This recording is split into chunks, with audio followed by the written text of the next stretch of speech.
What was the process for you to find out what your purpose in life was?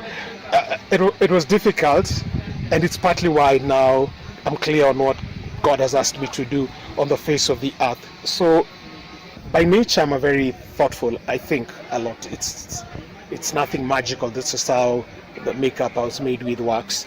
And as I went through life, you need to really go back to my beginning. In my first 5 years of life, 6 years of life, I had gone through 5 near-death experiences. Very clear. When I say near-death, I don't mean I was near the road and a car just whizzed past. No, it's very near-death. I've fallen from the first story of our apartment. I've suffered 60%, 60-degree burns. Doctors have told my parents I will not survive, and they even advised I be taken up country because death was imminent. I've had my head burst open and had it stitched, and all those happened within a very short time. So intuitively, growing up as a young person, I felt I was preserved alive for something bigger.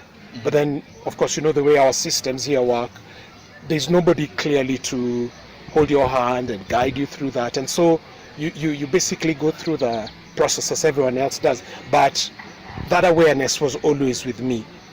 And so as I journeyed on, went through school, by the grace of God, did very well in my school. But even when I studied in school, vis-a-vis the hungers and longings I had in my heart, there was a mismatch.